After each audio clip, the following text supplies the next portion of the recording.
Magandang araw sa ating lahat. Ang pag-usapan po natin ngayon ay kalagayan ng ating bansa.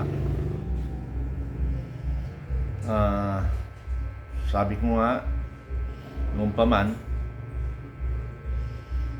ngayon ko lang naranasan ng ating gobyerno sa ngayon, walang inatupag kung hindi politika.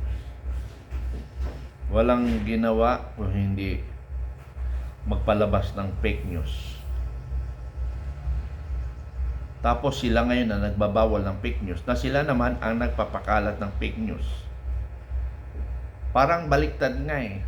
Hindi, ang tanong ko lang sa lahat ng kababayan natin, sa lahat ng Pilipino, Duterte ka man, Marcos ka man, o neutral ka,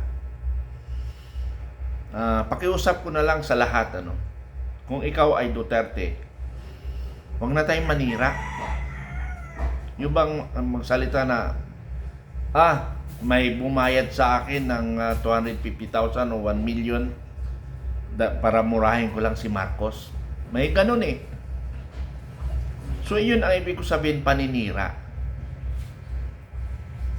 Sino ang may gawa nun? Yun yung tanong doon. So normally, ang nag-utos nun sa Marcos administration. Sila nag-utos nun eh. Sila nagpapublish eh.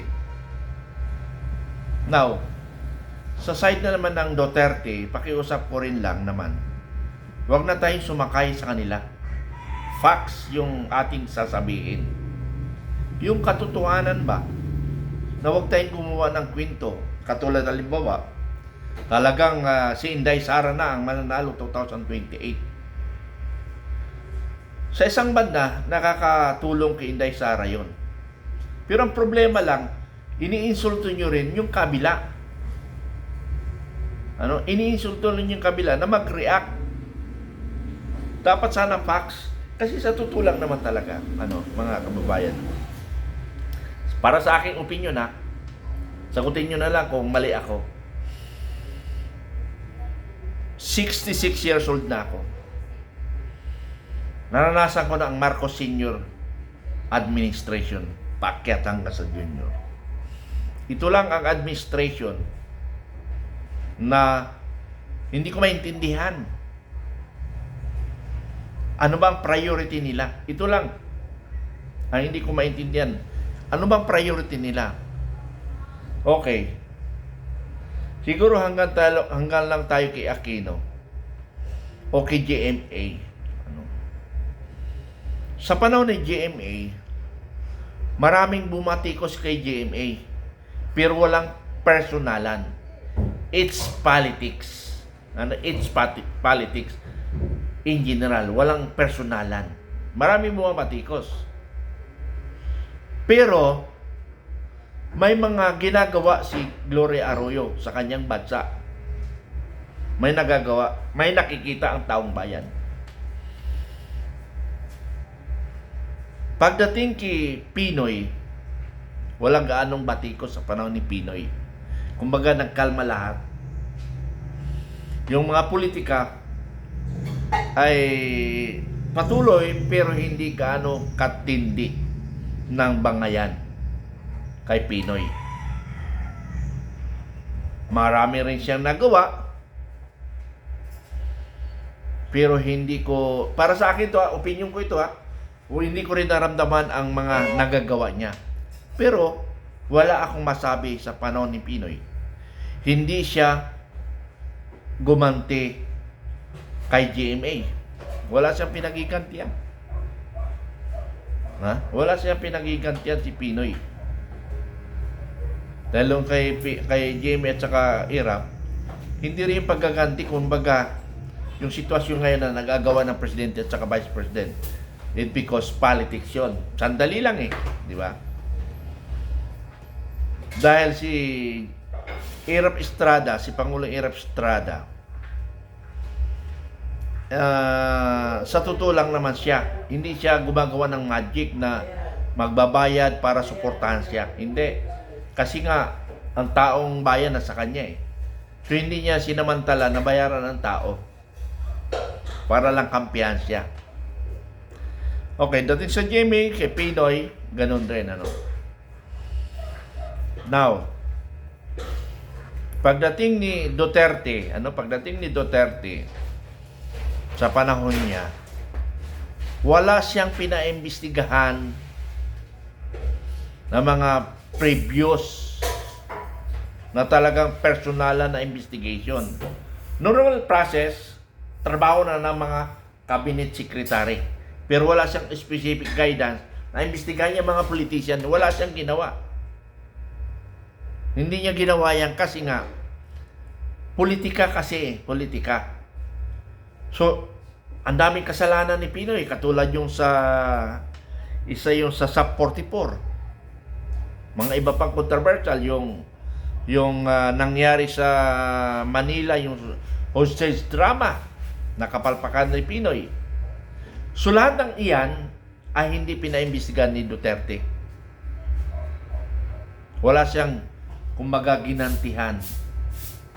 Normal process lang yung gumagana doon. At hindi niya pinapakialaman ang mga department. Ang kanyang focus lang is drug war.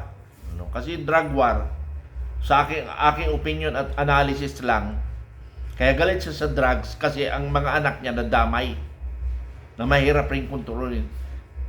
Yes, naranasan ko yan 2025 o 2007,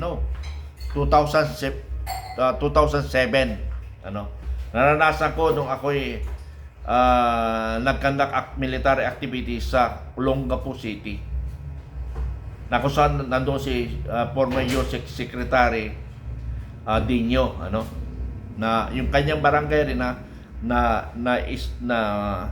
in term na lang natin na is otiko. Kaya nga in term na ginagamit ni Secretary Dino is, sabi niya, ang pinaka-chismoso sa barangay ay ang kapitan. Lahat ng nangyayari sa barangay, si kapitan ang nakakalam. And that is my term. Kaya pag nagpupulong-pulong ako sa barangay, sorry kapitan real talk lang tayo. Kapitan ninyo ang pinaka-chismoso dito sa inyong barangay. Lahat ng nangyayari, anumang nangyayari, patungkol sa pamilya, patungkol sa ano paman, alam ni kapitan yan. Kasi lahat ng sulok ng kanyang barangay, may tao si barangay captain. So, yun yung nakikita, kaya ginaya ng sekretary din. May isang kapitan sa akin, hindi ko lang nalimutan ko yung barangay, yung last barangay papunta sa barangay, sa municipality of Subic, nalimutan ko yun, sa mga resort. Sabi niya, kapitan pa ako noon Kapitan ba ako? Major na. Major na siguro. Major, sana matulungan mo ako. Mawala sana mga drugs dito sa aking barangay. So bilang isang military at nagkakandak activities for peace and order, so damay ang drugs. So during the operation doon ko sa kanyang barangay, sabihin ko, kasi binulong na sa akin kung ano mga information. Malaking pasalamat ko, Major, kung mawala ang drugs dito. Sige, wala tayong problema. Ang problema lang daw, ang drug lord ay bata ni Governor Magsaysay. Sabi ko, hindi ako naniniwala na bata ni Governor Magsaysay. Pero reverse psychology na. Hulihin natin. Pag nahuli natin, dalhin natin kay kapitan. Dalhin natin kay governor kung tao niya o hindi. So, ang ginawa ko, kasi maraming pulong akong ginawa nun, ang ginawa nung pinaka-in charge, kung sino man yan na may hawak sa drug lord, pumunta sa Philippine National Police Provincial Headquarters, doon nagtatago. Ginawa ko na ngayon, binibisita kong Provincial Headquarters. So, ang ginawa niya, doon siya nag-standby sa sa Hanjin, yung gumagawa ng mga barko ng South Korea, ano? Gumagawa ng barko. So, yun yung nangyari. Na ang point ko dito, mga kaibigan, napunta lang ako doon dahil yung halimbawa kay former President Duterte na galit siya sa drug kasi ang anak niya nadamay sa drugs na napakahirap pigilin. Ganun rin yung kapitan sa Olongapo City. Galit na galit siya sa drugs kasi dalawa niyang anak apektado. Kaya galit na galit siya sa drugs. So, parang ganun ang mindset ni Pangulong Duterte. Sa totoo lang naman talaga marami ng bansa na pinapatakbo ng drugs. Kaya ayaw ni Duterte yan. Nilabanan niya ang drugs, nilabanan niya ang komunista. Kaya ngayon, ang kalaban ni Duterte, dalawa. Komunista at saka drugs. So yun nangyari. Kaya yun, nakakulong si Pangulong Duterte sa DAE kasi nga maraming extrajudicial killing daw. Okay, punta tayo kay Marcos administration. Kay Marcos administration, sagutin niyo ako. Huwag niyo sasabihin sa akin na kakantsawan niya ako, ganon-ganon. Hindi, dapat sagutin niyo yung sinasabi ko. Ha? Sasagutin niyo, hindi yung magtutya lang kayo, ganto-ganto. Mula 2022, wala akong narinig na pinagdidebatihan sa Congress, pinag-aawayan kung saan. Ano ba ang nagawa ng Marcos?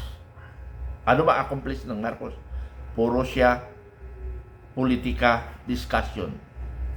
Lahat ang binibira na ang mga Duterte. Kasi nga, yun ang kalaban nila sa election 2028. Kaya itong administration na ito, politika, ang target nila 3 terms. Kung 3 terms yun, 6 di 18 years. Grabe. Gusto niya sundan yapak ng kanyang tatay. Ay, grabe naman kayo. Sabi nga ng iba, dugo na yata ng Marcos. Kaya may classmate nga ako, ayaw na mag-apelidong Marcos Gahaman. Pero naniniwala ako sa administrasyon ngayon. Dahil nga bangag yung presidente natin, iba ang nagpapatakbo ng ating Pilipinas. Isa na niyan si First Lady. Dati si Romualdez, wala naman si Romualdez, nag-away-away sila. Mayroon pa ako isa na suspect ko na naging executive secretary nung sa administration Aquino. So, yan yung nagpapatakbo sa Pilipinas. Biro mo, 6 years kasi nagpatakbo siya. So, meaning, alam niya yung takbo ng Pilipinas. Kasi nga, siyang naging executive secretary, matawag natin yan, the small president. Siguro mas malawak pang alam niya kaysa kay President Aquino doon sa executive secretary. Una, abogado, di ba? Si First Lady, abogado, di ba? Yung sinasabi ko, nakalimutan ko apelyido abogado rin. So, ang nagpapatakbo ngayon sa Pilipinas, na nagpapaikot ng Pilipinas, mga abogado. Kaya ngayon ang mga abogado hindi magkaintindihan ano ba ang tamang batas. Hindi na, hindi ko maintindihan Mga abogado naman lahat na nagsasalita, pero sabi ng another side, hindi, mali yan. Sa other side, tama yan. Naku, Diyos ko. Walang arbiter. Ang arbiter natin is Supreme Court. Di wala rin nangyari Supreme Court. Hindi rin kaya ng Supreme Court. Pero kahit paano, sasalita ng Supreme Court. Now, dito natin mapatunayan kung ang Supreme Court ay makokontrol na ng Marcos because magre-retard na yung dating Chief Justice by November yata. So, sila na ngayon magpapatakbo ng Pilipinas. Sa totoo lang mga kaibigan, mga kababayan ko, we are now martial law. Ang kulang na lang is declaration of martial law. Sa totoo lang, walang gumaganang batas. Walang gumaganang batas ngayon. Ang dami ng pinail ng criminal charges against the administration, parang walang naging resulta. Almost 3 years. Pero, ang Marcos administration, pag sila nag-file, halos lumulusot, may decision. Ang hindi lang kaya nilang decisionan, yung impeachment. Dahil hindi nila kaya kasi kulang ng mga insufficient. Now, hahanap sila ngayon ng butas, paano hindi makatakbo sa Inday Sara. Yun yung gagawin lang, paano hindi makatakbo sa Inday Sara. So, yun ang pinakahudas na decision ng administration. Hindi sila patas lumaban eh. Kaya nga yan, ang kinakabahan ko, kung huhudasin nila by 2028. Now, ang sambayan ng Pilipino, hindi magkaisa. Di sayang yung paghahanda ng mga naghahanda ngayon sa eleksyon. Kasi ang karamihan ngayon, ang kanilang utak ngayon is eleksyon by 2028. Paano kung dayain? Mananalo si Inday Sara. Yes, mananalo talaga si Inday Sara. Pero paano kung nadaya? May magagawa ba kayo? May magagawa ba tayo? Nangyari na sa dating presidente. Sinabi ng Supreme Court, illegal. Pero bakit nandoon sa day, hindi na natin mabawi? Yun yung point ko doon. Pasensya kayo mga kaibigan kasi hindi ako namumulitika. Ang akin lang ay galing sa puso, labanan ang mga tiwali sa gobyerno at labanan ang Partido Komunista. Yun lang yung akin. Labanan ng korupsyon, labanan ng komunista, and that's it. Hindi ako mamumulitika. Ang dami nagsabi, tumakbo ka ng party list, for what? Magnakaw ako? Para magka-budget, sir. Ay, hindi ko kailangan ng budget kung mandurugas rin ako. Tingnan mo ang Congress ngayon. Iilan lang yung lumalaban sa mga tiwaling congressmen. Mga duwag ang congressmen katulad sa Negros. Di ba? Sa Negros. Ang dapat magtanggol dyan yung mga congressman. Na mo ang ginawa ng sundalo, ang trabaho ng sundalo, magpatupad ng batas, magpatupad kung anumang batas na inatang sa kanila ng taong bayan. Taong bayan ang nag-uutos sa sundalo, kaya wag niyo sabihin na militarisasyon, wag niyo sabihin na dapat wala ng sundalo dito. Ay di ba kuhin ang batas para matapos na, di ba? Hindi yung sundalo ang pag-initan nyo. Ang sundalo ay nagtatrabaho lang para sa kanila. Maraming salamat.